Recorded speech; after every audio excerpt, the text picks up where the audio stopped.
The insulin vial was hidden behind the loose baseboard in my son's old bedroom. When I picked it up, my hands were shaking so badly I nearly dropped it. There were 3 more tucked in there. 4 vials total.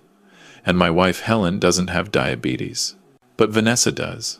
My daughter-in-law, who'd been living in our house for the past 5 months, supposedly helping us care for Helen while she recovered from what the doctors kept calling unexplained dizzy spells and cognitive decline. I stood there in that bedroom for what felt like hours, but was probably only minutes, staring at those vials.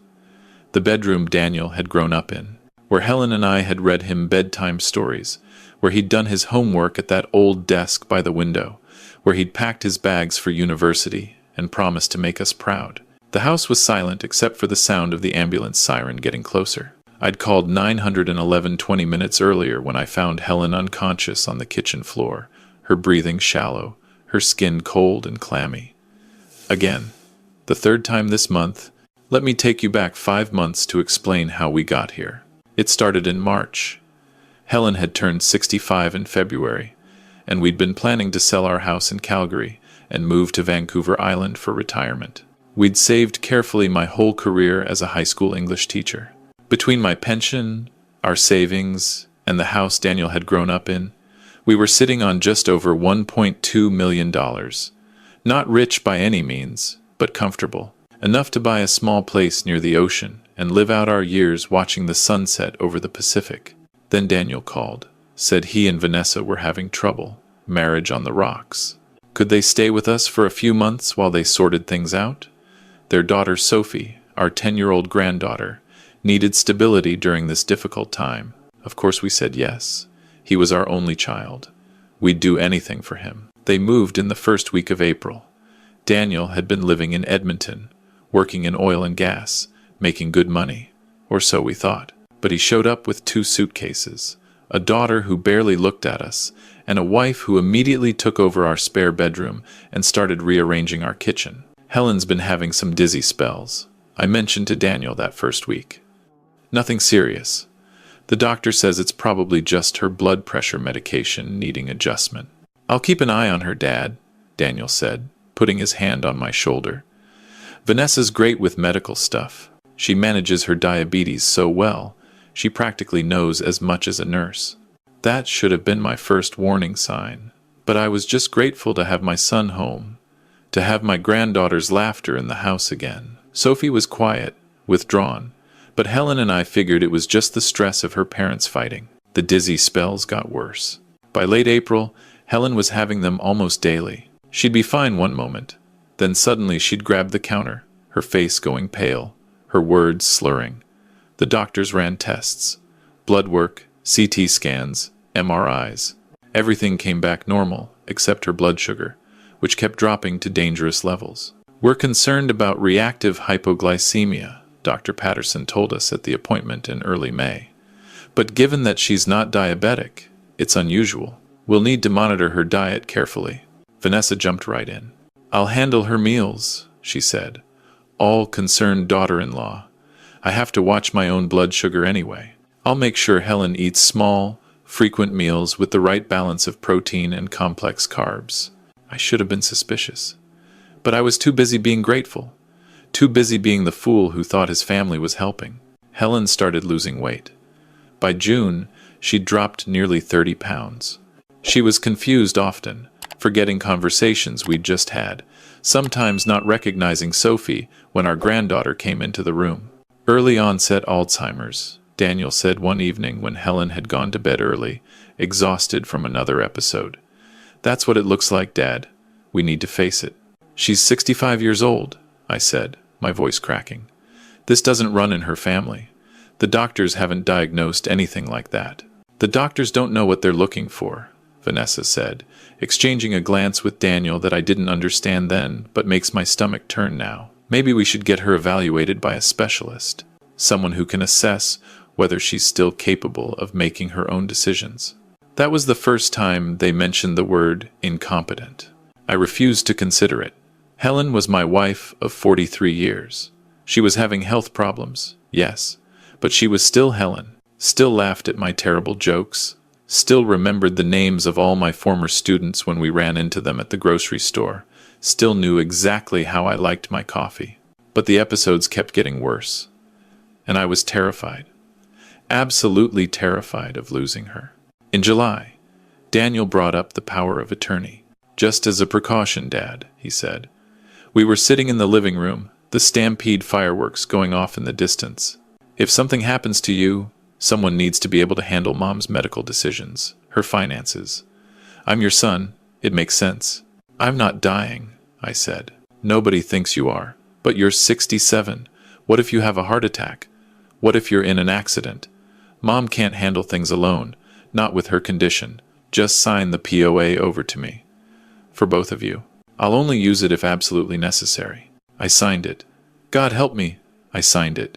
2 weeks later, on a Thursday afternoon in late July, I found Helen unconscious on the kitchen floor. That's when I called 911.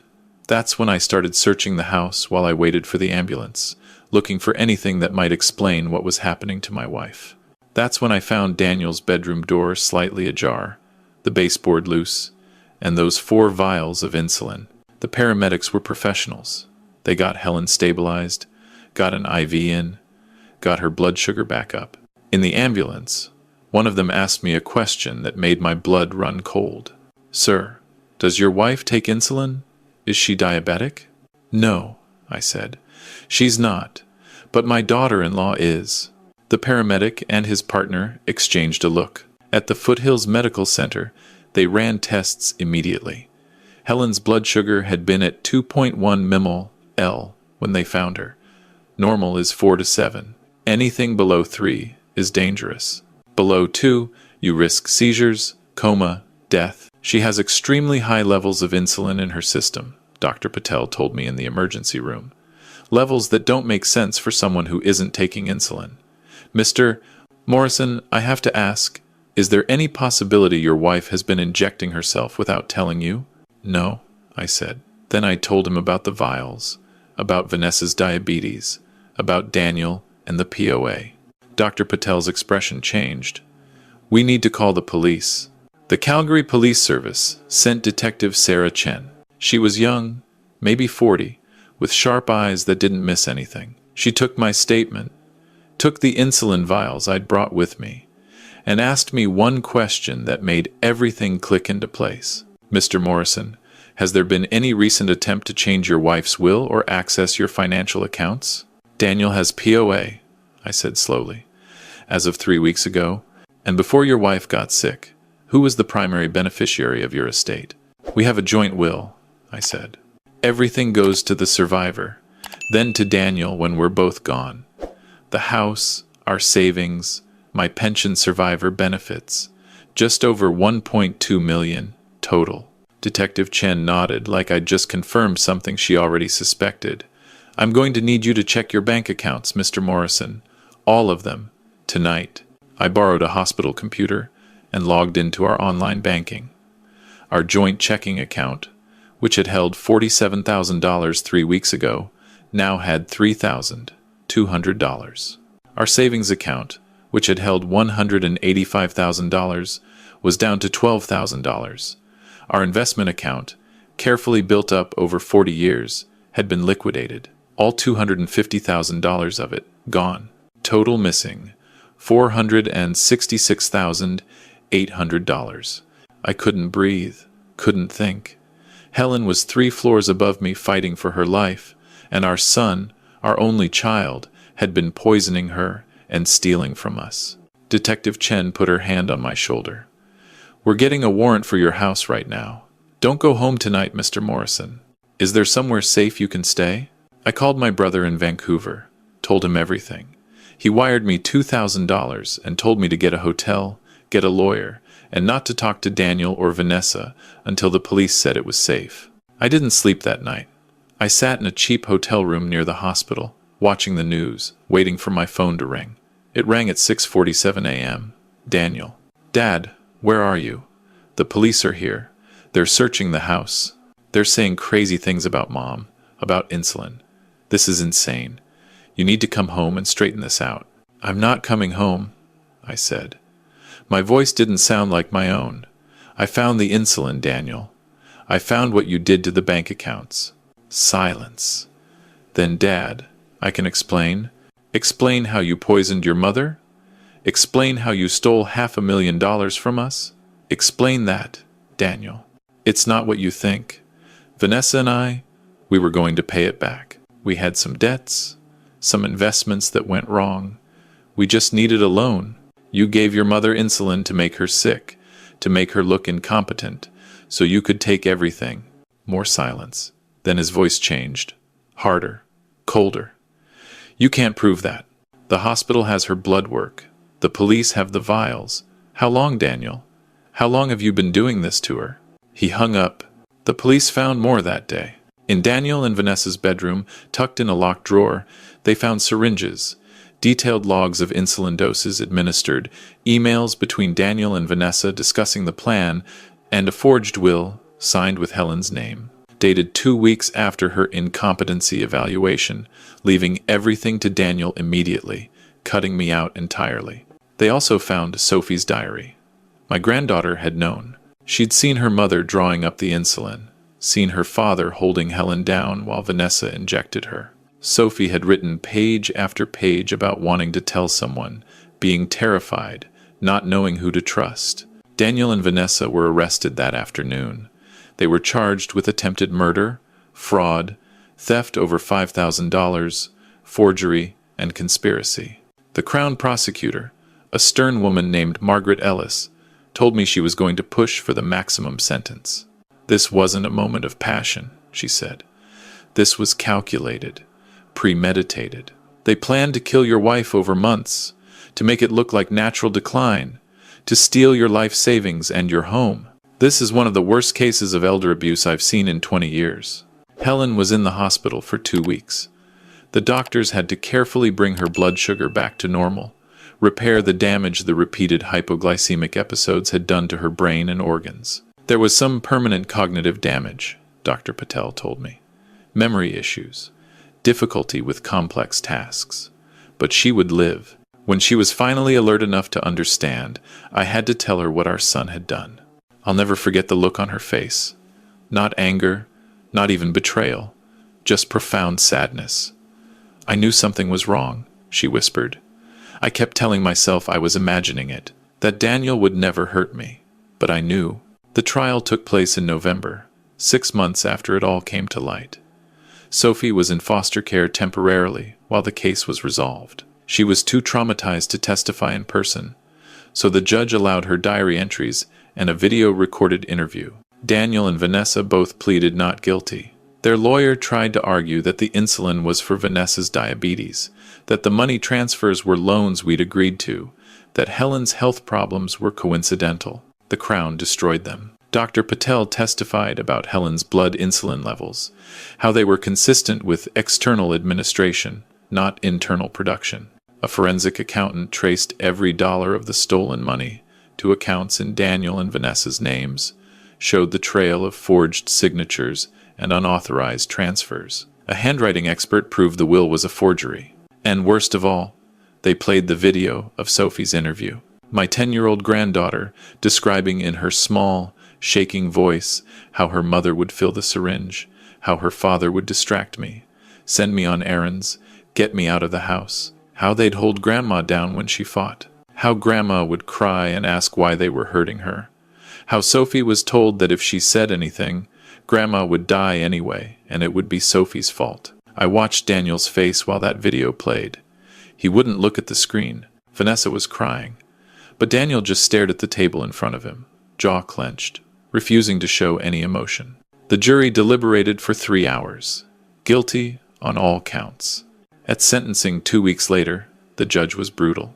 "Mr. Morrison," she said, looking at Daniel, "you systematically poisoned your own mother over a period of 5 months, causing her severe physical and psychological harm.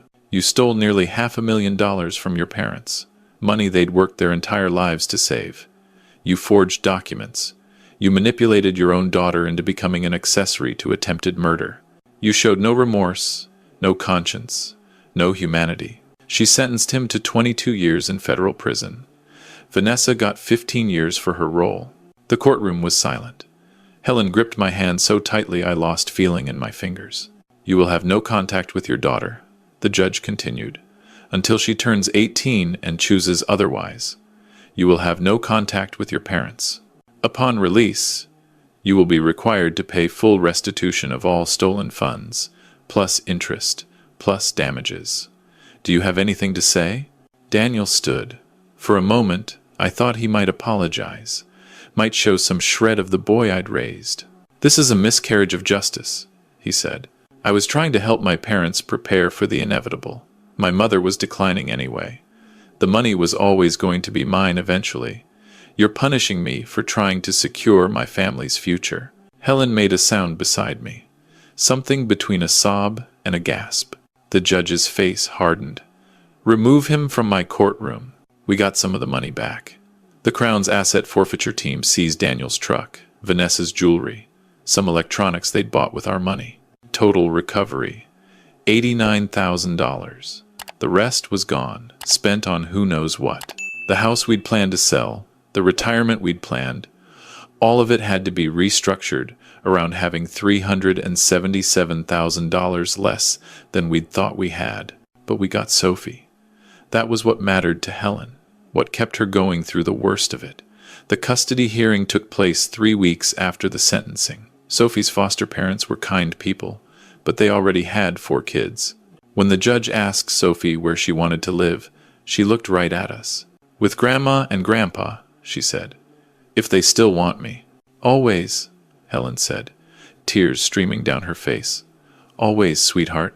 Sophie moved in with us in December. She's been with us for just over a year now. She has nightmares sometimes, wakes up crying about what she saw. We got her into therapy, good therapy, with a specialist in childhood trauma. She's doing better, started to smile again, started to trust us.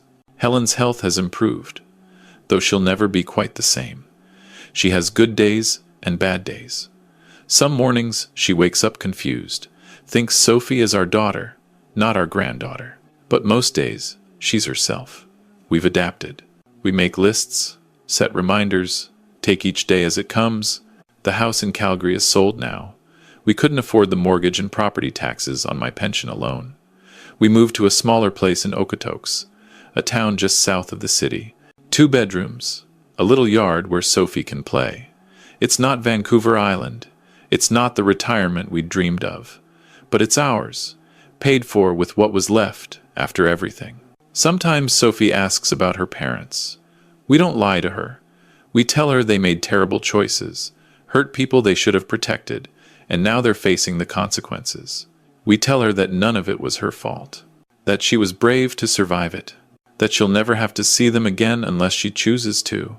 Yesterday was Helen's 67th birthday. We had a small party, just the 3 of us. Sophie made a cake, chocolate with vanilla icing, Helen's favorite. We sang happy birthday, made wishes, blew out the candles together. What did you wish for, Grandma? Sophie asked. Helen smiled and pulled her close. I wish that you'll always know you're loved, that you'll always be safe, that you'll grow up knowing that real family doesn't hurt each other. Real family protects each other. I watched them together, my wife and my granddaughter, and felt something I hadn't felt in over a year. Not happiness, exactly, but peace, a sense that despite everything we'd lost, despite the betrayal and the pain and the money and the son we'd never see again, we still had what mattered most. We had each other. The news did a story about the case a few months ago, called it one of the worst examples of elder abuse in Alberta history. People I hadn't spoken to in years called to say they were sorry, to ask if we needed anything. Some of my former students sent cards, small donations to help with Sophie's therapy bills. The response that stuck with me most was from a woman named Patricia who'd sent an email. She said her brother had done something similar to their mother, though he hadn't been caught until after their mother had passed. She said reading about our case had helped her process her own grief and anger. She said she was glad we'd gotten justice, glad Helen had survived, glad we had Sophie. Your story matters, she wrote, because it shows that these things really happen, that the people we trust most can be the ones who hurt us worst, but also that we can survive it, we can rebuild. We can find new meaning in the ruins of what we thought our lives would be. I think about that a lot. About meaning. About survival. I thought I knew what my life would look like at 68 years old. I thought I'd be walking on beaches with Helen, traveling, enjoying the freedom that comes after 40 years of work. Instead, I'm raising a traumatized 10-year-old, managing my wife's medical appointments, and trying to rebuild a retirement fund from almost nothing. But here's what I've learned. Justice isn't just about punishment. It's not just about seeing Daniel and Vanessa behind bars, though I won't lie and say that doesn't bring me some satisfaction. Justice is about what comes after. It's about the opportunity to rebuild, to protect what's left, to make sure that the evil someone tried to do doesn't define the rest of your life. Helen will never fully recover from what they did to her. The brain damage from repeated hypoglycemia is permanent. Some days, she can't remember what happened 5 minutes ago. Some days, she looks at me with confusion in her eyes, and I have to remind her who I am, how long we've been married, why we're living in this little house in Okotoks instead of the home we raised our son in. But she remembers Sophie, always remembers Sophie, knows that little girl needs us, knows we're all that stands between Sophie and more foster homes, more uncertainty, more fear. That's what keeps us going. I don't forgive Daniel. I don't think I ever will. You don't forgive someone for slowly poisoning your wife, for stealing your life savings, for traumatizing your granddaughter. But I've stopped letting it consume me. I've stopped lying awake at night wondering what I did wrong, where I failed as a father, how I didn't see what he was becoming. Some people are just broken. Some people choose greed over love, money over family, cruelty over compassion. That's on them.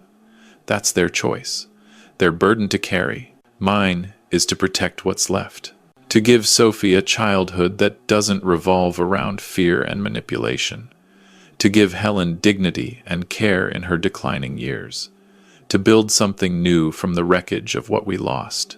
Last week, Sophie came home from school with a drawing. It was our little house in Okotoks, with 3 stick figures in front of it. One tall with gray hair, one shorter with gray hair, one small with pigtails. All 3 were smiling, holding hands, with a big sun in the sky and flowers in the yard. "That's us," she said, showing it to Helen. "Our family." Helen put it on the refrigerator, right in the center where we'll see it every day. That's justice, I think. Not perfect, not what we'd planned, but real, honest, built on truth instead of lies, on love instead of greed. Daniel will be eligible for parole in 15 years. He'll be 53 years old. Vanessa will be out sooner, in about 10. Sometimes I wonder what that will be like, if they'll try to contact us, if they'll have learned anything, if they'll have changed. But mostly, I don't think about them at all anymore. I think about Sophie's soccer games, about helping her with her homework, about Helen's good days when she's sharp and present, and we can laugh together like we used to. I think about the small victories. Sophie sleeping through the night without nightmares, Helen remembering where she put her reading glasses, having enough money left over at the end of the month to take Sophie out for ice cream. These are the things that matter now. These are the things worth protecting. The detective, Sarah Chen, checks in on us sometimes. She worked elder abuse cases for years before moving to homicide, and she told me once that ours was the case that haunted her most. Not because of what happened, but because of what almost happened. If I hadn't found those insulin vials when I did, if the ambulance had been 10 minutes later, if Helen's blood sugar had dropped just a little bit more, she wouldn't have survived. "You saved her life," Detective Chen said, "by being suspicious, by searching, by not accepting the easy explanation that she was just sick." But I almost didn't. That's what keeps me up some nights. I almost believed them, almost accepted that Helen was just declining, that it was bad luck, genetics, age. I almost signed over everything without question because Daniel was my son and I trusted him. That's the real lesson here, I suppose. The hardest one. That blood doesn't guarantee loyalty. That the people who can hurt you most are the ones you love most. That you have to protect yourself even from family, especially from family, because they're the ones who know exactly where you're most vulnerable. I wish I'd known that sooner. I wish I'd questioned more, trusted less, paid attention to the small signs that something was wrong. I wish a lot of things. But wishes don't change the past. They only inform the future. Sophie turns 11 next month. We're planning a birthday party, inviting some friends from her new school, kids who don't know her history, who just know her as the quiet girl who's really good at art. Helen's been practicing making birthday cakes with Sophie, teaching her the recipes that have been in our family for generations. Simple things, normal things, the kind of things that make a childhood. Sometimes Sophie asks me if I miss Daniel, if I wish things had turned out differently. Every day, I tell her honestly, I miss the son I thought I had, but that person never really existed. Or if he did, he made choices that turned him into someone else, someone I don't recognize, someone I can't have in our lives. Do you think he's sorry? She asks. I don't know, sweetheart. I hope so, for his sake, but it doesn't change anything. Sorry doesn't undo what happened. It doesn't give Grandma her health back. It doesn't return the money. It doesn't erase your nightmares. She nods, processing this. She's wise beyond her years, that girl, forced to grow up too fast, but still a child who deserves a chance at normalcy. That's what we're trying to give her. That's our justice. The house is quiet tonight. Helen's already asleep, exhausted from a doctor's appointment this afternoon. Sophie's in her room, doing homework or drawing or reading one of the library books we got her over the weekend. I'm sitting in the kitchen with a cup of tea, writing this all down because someone suggested it might help, that telling the story might give it a shape, a meaning, a purpose beyond just the pain. I don't know if it helps, but I know this. What Daniel and Vanessa did to us was evil, calculated, deliberate, cruel, but they didn't win. They took our money, they damaged Helen's health, they traumatized Sophie, they destroyed any chance of a relationship with their child or their parents. But they didn't take everything. We're still here, still standing, still building something worth protecting. That's the real revenge, I suppose.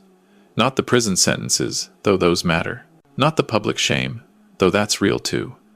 The real revenge is survival, is choosing to move forward instead of being frozen in place by what they did, is creating meaning and purpose out of the wreckage. Helen is alive. Sophie is safe. We have each other. After everything, that's enough. More than enough. It's everything.